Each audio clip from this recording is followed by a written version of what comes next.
Viewers, it's another lovely edition of your favorite program, the Roundtable, the first in the month of October, and we do hope that indeed it will be our month to remember. My name is Shegun Odunwayo.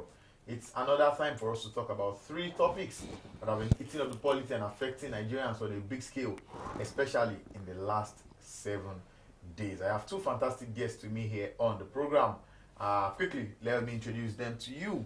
Henry Nehemiah Nwosu, I beg your pardon, I was almost saying Henry Nwosu. Of course, the footballer Nehemiah Nwosu, not the first timer, gives us this vibrant opinion about issues, doesn't mind saying the truth despite how ugly or beautiful it may sound, and is here again by my left.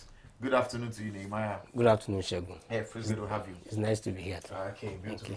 And to my right, you know him. He's on glasses today. He decides to use it, or otherwise, as the case may be. Mr. Adekunle Aliu. Thank you. It's a pleasure. All right, very quickly, let's dig in. Nigeria, our own country, green and white, clocked 64 2 days ago. And coming with a new age comes reflection, comes examination, comes checks, comes thinking, critical thinking, way forwards, and a whole lot of other issues. Like I said earlier, Nigeria is 64. At that age, if Nigeria was a living being, like a human being, perhaps Nigeria should be having grandchildren, but definitely Nigeria will be having children.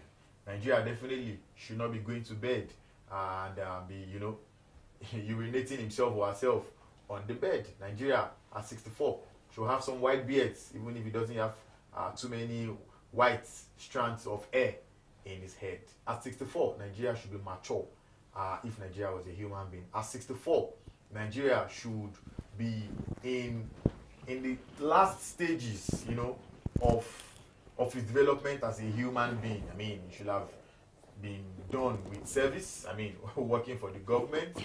At 64, if you wanted to be a professor, you would have been a professor with years of experience.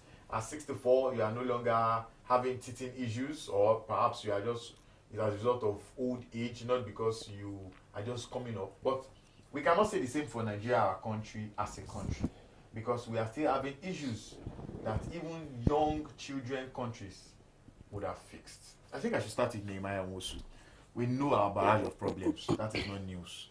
What is the way forward to the numerous challenges we have been having as a country? I mean, give us some solutions. Thank you, Shegun. The way the country is today is really, really not something to write home about. It's popularly said that where there's a will, there is a way. Honesty plays a very, very huge role in leadership. You need to be honest to the people you lead. You need to tell them this is the situation of things. We've heard this government, this administration come out to say that they inherited a lot bankruptcy from the past administration. The first question is, how much did you meet? What do we have? What was the extent of the damage? This administration hasn't been honest with Nigerians in that area. Now, if you outline the problem, this is where we are. Now, let us come together and fix this. What can you offer? Definitely Nigerians that will be willing to come down and say, let us do this together. Yes, we agree. Are you willing to do this with us? We agree to do this together. Then let us move forward. There are a lot of solutions that have been offered. A lot of people have thrown out their opinions concerning the economy, concerning security, and other issues plaguing us in this country. But what we are seeing is, let us just keep trying our methods. Let's just keep trying our methods. Even if that method is not working. We throw this one out and it feels like it's not working, we throw another one out. Instead of you withdrawing that first one that you threw out, since it's not working, let us withdraw it and go back to the drawing board and look at what can work. Please, what is your own opinion? The public, what is your opinion? So a lot of things really happening. To get things right, we need our leaders to be honest with us. This is where the problem is. Okay. Now, every day, the poverty level in the country keeps rising. And when you look at our leaders, they keep living in affluence. They keep enjoying everything. And you wonder... Why do you people tie government to affluence? You should relax. The government is truthful to you people, you don't listen. People don't listen. You think he's wrong? People don't listen. Yeah, people don't listen. He said, did you go through the president's speech? Yes. We are all the things he reeled out? So do we listen to the government? No. Too many times a lot of us come on TV or... we are being emotional. Yeah, we have a right to do that. But we should also understand that, look, these things have processes. He talked about the banditry fight, insecurity. No, I don't want people to put talk about things. The president's speech here because I'm not talking about it. I'm not talking about the president. I'm talking about what he's saying. That look, you have to listen. You have to understand what government is doing. You have to appreciate it. As a people, yes, we are 64. At 64, go and check which country at 64 is a superstar like Nigeria. Very few. Even the United States we're talking about. When United States was 64, go and check how they were. They were not as good as we were. So don't put us away because we're 64. We're still a young nation. We are growing. US is about 200 and something years old. The same thing with UK. We are growing. We are getting there. But people don't believe these things. But we need to have... Do you think we should be where we are now with what we have at this with stage? The trend of technology and knowledge, I think we should have done better. We should have done better. In what areas do you think we should have done better? Take, for instance, education. We should have done better. Take, for instance, insecurity. Today now I just read a story about some guys hauling explosive at policemen. Your own people, your own security, you're throwing bomb at them. For what purpose? For nothing. So as a people, can't we get it? We are still talking about regionalization, the one divide and one divide. It's wrong. We should be moving forward. Technologically, we should be going forward. You think regionalism is moving backward? It's moving backward. Okay, so we should stay with federalism. What is the best? If you ask me, that's the government. Do you need a state governor to run a country? Do you need a local government chairman to do good affairs? Someone who is doing well in Lagos without local government. These guys are working. Is it doing well in Lagos? With the current things we are seeing, the APC government is doing well there. At least they are moving. It's not static. It's not standard. Stationary. It's moving. So that we need this. If we had done this during the early military era, we have gotten our metro. So by now, what do you think would have gotten it by now? They've gotten some more better. But again, we've started somewhere. So in the next 10, 20 years again, we will be improving on these things we are having. If Wiki had completed the Amechi's Metro 2 in Rivers, it's movement. We are not static. People should stop thinking that Nigeria is static. Nigeria is not static. Nigeria is moving. It's just the rate at which the people want this country to move is faster than the rate the country is moving. That's for me. So we're growing. We need more. We want more. We want to do better. We want to be like the likes of Dubai and so on and so forth. Yeah. So that's where we want to go. We've seen a lot of experiences that we want to get into.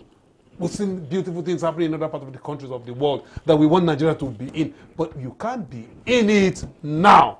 It is a process. And this government every government in Nigeria has been moving towards that process. It's just that the people don't feel it. We may be having issues now and we are having economic crisis and poverty is rising according to some of you. But again, very soon, wealth will also rise. I think it's according to statistics. It's not according to some. That's what I'm saying. I didn't say not according to statistics. Some of us have statistics that say that location is not the way it is. Poverty is rising. Data. Whatever the data you are raising, also we have counter data that is saying things are growing up. Data is fact. The ones you're looking at are the ones that make you happy. So look at also the ones that is sorry. We are looking at MBS. Yeah. We are looking at the unemployment rate given to us by next So have you looked about the investments that are coming in? Yes. Have you seen the billions that are coming, the trillions that are coming into the country as investment? So all these things are going to be on ground to line up for a growth. I think we should start with poverty. Okay. Poverty rates. The number of Nigerians that are slipping into poverty by the minute, especially under this new president. Is he new? He's no longer new. He's no longer 16 months. I mean, he's no longer new. Under this president. Oh, yes. Statistics have shown that many Nigerians are slipping into poverty. Statistics have shown that the middle class is being wiped out. People are saying this thing. I beg to disagree. Agree that it's happening. Okay. Because we are all going through economic crisis. Are you disagreeing with statistics? Hold on. Big industries are going. Every it's a shake. The shake is So that as it's shaking, it's also going to shake you to a greater height. No, can we agree that you have to take time. Can we agree that the statistics are in the negative for Nigerians? I beg to disagree, depending on how you're looking at it. Because you have to go through this crisis to come out well. Let's pick them one after the other. Okay. Unemployment. Okay. Do we have more Nigerians unemployed? We've always been having issues. Now? See, the last statistics it says there is even more youth self-employment than the normal unemployment. Sorry. NBS said it. There is even more if we go back self-employment than the normal unemployment. It's saying we have unemployment, but the youth are getting involved in doing something. Sorry. So it's rising. Which country is being regarded as the poverty country of the world? Who regarded you as the poverty country of the world? Who said that? I think that is. Who made that? That's a wrong statement. That's subjective. That is a wrong statement. Who is that? Let me just pause you. What stand? That's wrong. I'll mingle. I'll come around. That's wrong to say that. It's very, very wrong. But very quickly, unemployment, we can agree from the statistics released by NBS. Okay. Not just NBS, the United Nations. Okay. You know, it has always been like that. So we've been growing. Has there ever been a time that we don't? Has there ever been a time that we don't have unemployment in this country? In poverty. No. Listen. And they define what poverty is. So how do you define a country that I told you the last time? I said the country itself is poor. So how do you define a poor country with poor people? How? It's by doing your education and technology right. If you don't do, these are the things we need to do to get out of this state. We are doing this to bring investment. So how do we lift Nigerians out of poverty?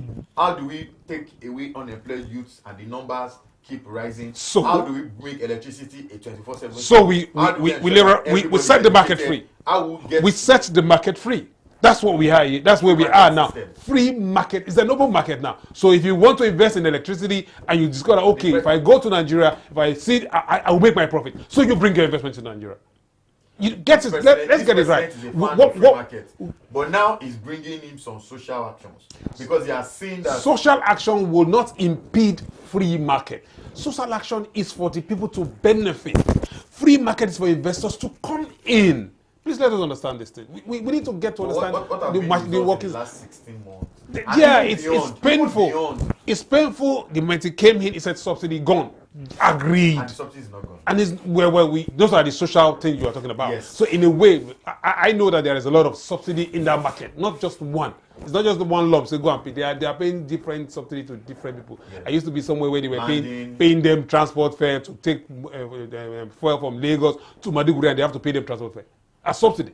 So it's so much. But again, this is what I'm saying.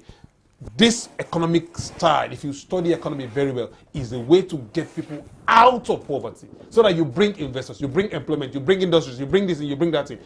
You can hear in his speech he was crying that, look, so we need mechanized farming. You are saying the president is on the right path to growth for the next on the right path to growth economically.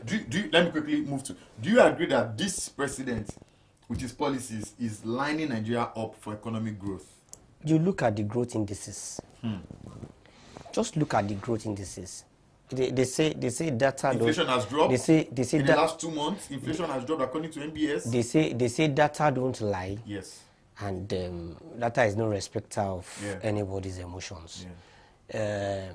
Have you checked the latest prices of food items? Yeah. Inflation is dropping. So says NBS. Why do we still have?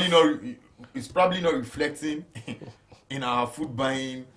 I mean, some persons were still arguing about the fact that prices of food have increased recently. Now I still come back to the part of honesty from the part of government. The president.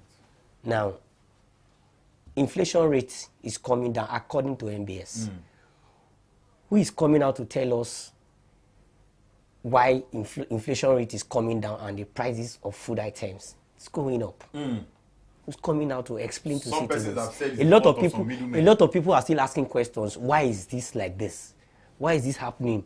You are telling me that the inflation rate is coming down, and I go to the market and I buy a bag of rice for 100 and something thousand. Yeah. Please, I need somebody to explain to me. I'm a layman. I want to know what is really happening. So when you say that, you look at inflation. There are so many things you look when you're measuring inflation. It's not about the price of the market alone. Coming down. How come it's not affecting? That's now. that's another ball game entirely. You need to look at from that perspective. Is And the say, NBS being dishonest? how do we grow this crop? Okay. See, we are having food shortage. We are really suffering food shortage in the country. Okay. It's insufficient. Now come about it without saying, okay, most subsidies. So